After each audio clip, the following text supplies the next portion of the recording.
আওয়ামী লীগ ছাত্রলীগের পক্ষ থেকে এখন স্পষ্ট হুমকি দেওয়া হচ্ছে। গতকাল মাইকে ঘোষণা দিয়ে ছাত্রলীগ ছাত্রদলকে নোয়াখালীতে মাইকে ঘোষণা দিয়ে পিটিয়েছে, সেটাকে উদযাপন করতে দেখা গিয়েছে বসুন্ধরা ইস্ট ওয়েস্ট মিডিয়াকে এবং কিছু টকশোজীবীদেরকে।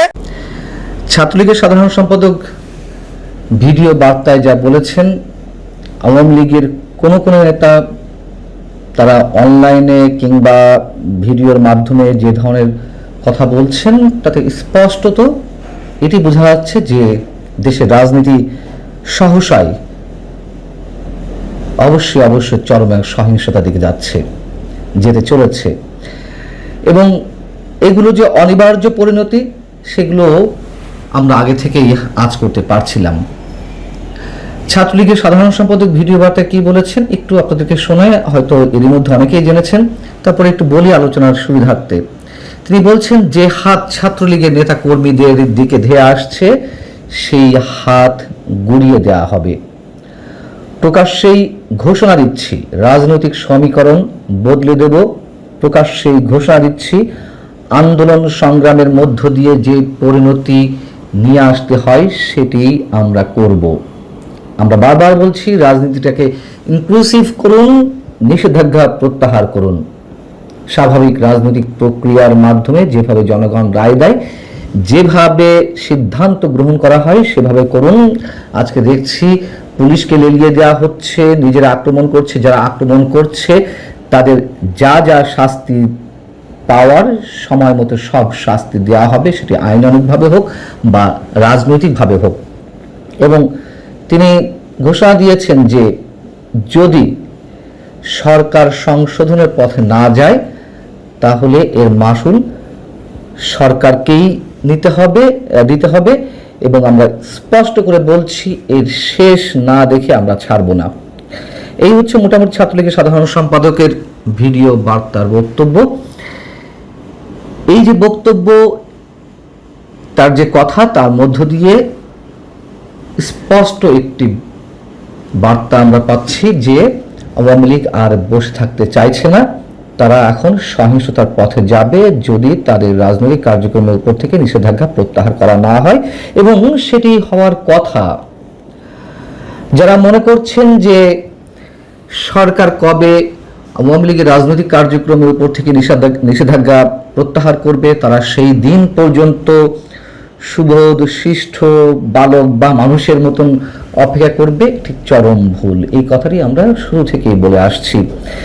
এবং দৃশ্যমান তাদের যে উপস্থিতি, আমরা দেখলাম যে রোববার কুমিল্লায় শত শত নেতাকর্মী নিয়ে ছাত্রলীগ মিছিল করেছে, সেখান থেকে 40 থেকে 45 জনকে আটক করা হয়েছে।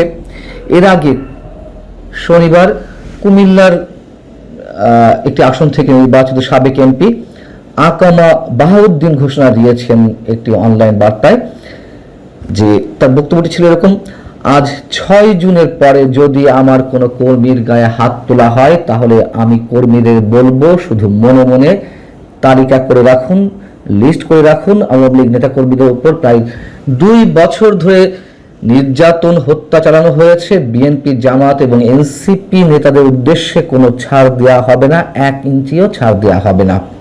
এবং তার এই বক্তব্যের পরপরই আমরা দেখলাম যে রোববার কুমিল্লায় বিশাল একটি মিছিল। শুক্রবার আমরা দেখলাম যে নোয়াখালীতে হাজার হাজার মানুষের মিছিল হয়েছে ছাত্রলীগের নেতৃত্বে। পুলিশ কোনো বাধা দেয়নি বা বাধা দেওয়ার সাহস পায়নি। কর্তব্যরত পুলিশ যারা ছিলেন তারা সেখান থেকে সরে গিয়েছিলেন, যদিও পরবর্তীতে 24 জনকে আটক করা হয় ওই মিছিল করার কারণে। যদি পুলিশ বাধা দিত কি হতো? নিশ্চয়ই রক্তপাত ঘটত, হয়তো তুমুল সংঘর্ষের সৃষ্টি হতো।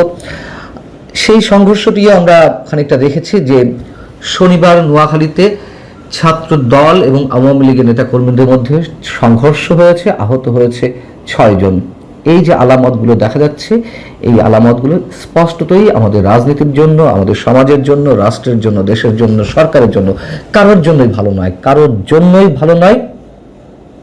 এটিও আমরা অনেক আগে থেকেই বলে আসছি যে মানে রাজনীতি কোনো সহনশীলতার দিকে যাচ্ছে না বা যাবে না। এর মধ্যে আমরা দেখলাম যে গত 4 জুন বিএনপির মহাসচিব স্থানীয় সরকার মন্ত্রী মির্জা ফখরুল ইসলাম আলমগীর একটি অনুষ্ঠানে তার যে বক্তব্য, সেটির মধ্য দিয়ে আমরা একটা ইতিবাচক দিক খুঁজে পেতে পারি। তিনি সেই বক্তব্যে একটা পর্যায়ে বলছিলেন যে বাংলাদেশের সহনশীল ও গণতান্ত্রিক রাজনৈতিক সংস্কৃতি প্রতিষ্ঠা করতে চায় বিএনপি। সব রাজনৈতিক দলকে তাদের কর্মকাণ্ড পরিচালনা, মতামত প্রকাশ এবং জনগণের সামনে যাওয়ার সুযোগ দিতে হবে। জনগণই ভোটের মাধ্যমে তাদের প্রতিনিধি নির্বাচন করবে। যদি সত্যি সত্যি আওয়ামী লীগের উদ্দেশ্যে তার এই মন্তব্য হয়ে থাকে, সেটি অবশ্যই ভালো। এবং একথা আমরা জানি যে নানানভাবে আন্তর্জাতিকভাবে সরকারের উপরে একটি চাপ সৃষ্টি করা হচ্ছে আওয়ামী লীগকে রাজনৈতিক অধিকার ফিরিয়ে দেওয়ার জন্য। এবং কখনো কখনো শোনা যায় যে 6 মাস 1 বছরের মধ্যে এটি নর্মাল হবে। কখনো কখনো শোনা যায় যে যেই নির্বাহী আদেশে আওয়ামী লীগকে নিষিদ্ধ করেছিল ইউনূস সরকার, সেটি আইনে পরিণত করা হয়েছে ইচ্ছাকৃতভাবে, যাতে বলটি আদালতের কোর্টেই চলে যায়। সেখানে কেউ রিট করবে আওয়ামী লীগের হয়ে, আদালত হয়তো বলবে যে না, যে আইনে এটি নিষিদ্ধ করা হয়েছে আওয়ামী লীগকে, সেটি বৈধ নয়, আওয়ামী লীগ বৈধ হয়ে আবার ফিরে আসবে। কিন্তু সেখানে আবার বিপদও রয়েছে। আওয়ামী লীগ হয়তো ভাবছে যে যদি আদালতে এই ধরনের রিট কেউ করে, যদি আদালত সেটি খারিজ করে দেয়, তাহলে তো মানে আম ছালা দুটিই গেল, তখন আর ফিরে আসার পথ খুব সহজে পাওয়া যাবে না।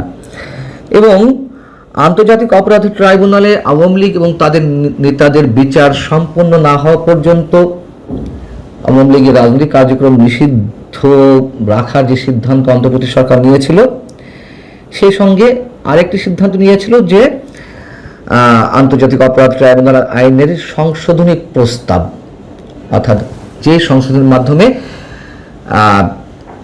কোনো রাজনৈতিক দল বা তার অঙ্গ সংগঠন বা সমর্থক গোষ্ঠী যদি সন্ত্রাসী কর্মকাণ্ডে লিপ্ত হয়, তাদেরকে নিষিদ্ধ ঘোষণা করতে পারবে বা শাস্তি দিতে পারবে।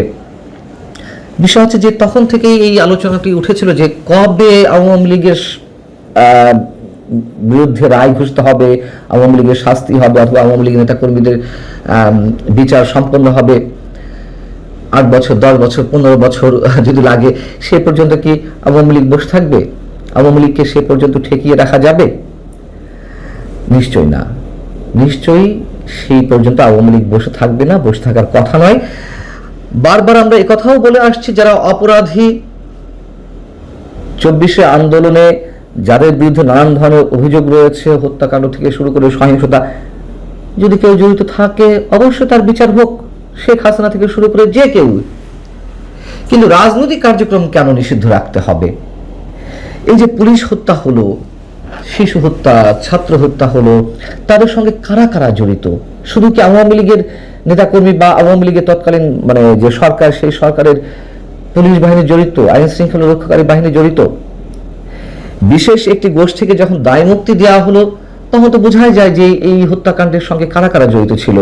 এবং আন্দোলনের সামনের সারিতে যারা ছিলেন, তারা তো প্রকাশ্যে এই কথা স্বীকার করেছেন যে আমরা তারা যদি সহিংসতা না করতো, তাহলে সরকারের পতন হতো না খুব সহজে।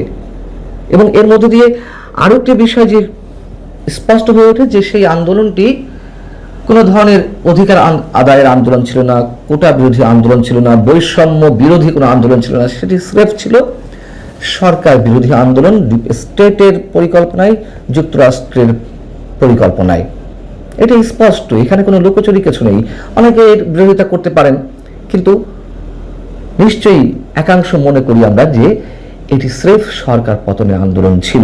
যদিও সেই আন্দোলনে অসংখ্য মানুষ রাজপথে নেমেছিলেন। কেন নেমেছিলেন সেই বিষয় নিয়ে আলোচনা করেছি এর আগে, যে তখন বঙ্গবন্ধুর নামে স্লোগান দিয়ে মুক্তিযুদ্ধের চেতনার বুলি আউড়িয়ে সাধারণ মানুষকে হিপনোটাইজ করা হয়েছিল, প্রতারণা করা হয়েছিল। তারপর দেখলাম যে সেই আন্দোলনের নেতৃত্বে যারা ছিলেন, তারা কিভাবে পুরো দেশকে উল্টে পাল্টে দিয়ে 47-এ ফিরিয়ে নিতে চেয়েছে, পাকিস্তানি ভাবাদর্শ এই রাষ্ট্রকে গড়তে চেয়েছে, এবং মুক্তিযুদ্ধকে, 71কে অস্বীকার করা হয়েছে, সংবিধান ছুঁয়ে ফেলার কথা বলা হয়েছে। আমরা তো দেখেছি। এবং সেই জায়গা থেকেই অবশ্যই কোটি কোটি মানুষের মধ্যে এক ধরনের আত্মোপলব্ধি এসেছে।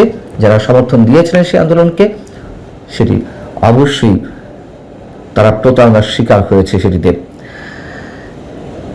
এবং শুধু আওয়ামী লীগ নয়, আওয়ামী লীগ বিএনপির মতো দলের শেকড় যেখানে সমাজের রন্ধ্রে রন্ধ্রে গ্রথিত, সেখানে আওয়ামী লীগ বিএনপির মতো দলকে নিষিদ্ধ করে কোনোভাবেই অবদমিত করে রাখা সম্ভব নয়। এবং তাতে কি হয় সে কথা আমরা বরাবরই বলে আসছি। দেখা গেছে পৃথিবীর বিভিন্ন দেশে এই ধরনের আচরণের ফলে সংশ্লিষ্ট দলগুলো আন্ডারগ্রাউন্ডে চলে যায়, সমাজ রাষ্ট্র সহিংস হয়ে উঠতে বাধ্য হয় এবং তার পরবর্তীতে কি হয়, জঙ্গিবাদের চরমপন্থার সৃষ্টি হয়। এই জায়গার সূত্র ধরে আরো একটি কথা মনে করিয়ে দিই, যেটি আমি সবসময় বলি, আওয়ামী লীগের সময়ও যেমন বিএনপি সহ অন্যান্য বিরোধী দলকে রাজপথে নামতে দেওয়া হয়নি। কোনো ধরনের মিছিল মিটিং এর আয়োজন করলে তার উপরে সরকারি দলের ক্যাডার বাহিনী বা আইন শৃঙ্খলা রক্ষাকারী বাহিনীর সদস্যদের লেলিয়ে দেওয়া এক ধরনের রাজনৈতিক শূন্যতা সৃষ্টি হয়েছিল, যার মধ্য দিয়ে ডক্টর ইউনূস সরকারের মতন একটি জঙ্গিবাদী সরকার আমাদের সামনে এসেছিল। সাম্প্রদায়িকতার চরমভাবে উত্থান আমরা দেখেছি। ঠিক একইভাবে এই সরকারের সময়ও আওয়ামী লীগ সহ আওয়ামী মনোভাবাপন্ন যে দলগুলো তাদেরকে যেভাবে অবদমিত করে রাখা হচ্ছে, তাতে আরো একটি ডক্টর ইউনূসের মতন জঙ্গি শাসন আসতে পারে, অস্বাভাবিক কিছু নয়। এটি প্রকৃতির নিয়ম, এটি রাষ্ট্রবিজ্ঞানের সূত্র।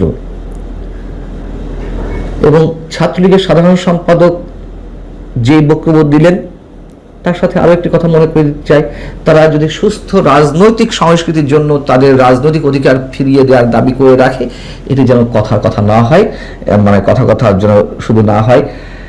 তাদেরকে মনে রাখতে হবে ছাত্রলীগ নিয়েও কম অভিযোগ ছিল না, অবশ্যই তাদের সেই উপলব্ধিগুলো এসেছে, সেটিও তাদের মনে রাখতে হবে।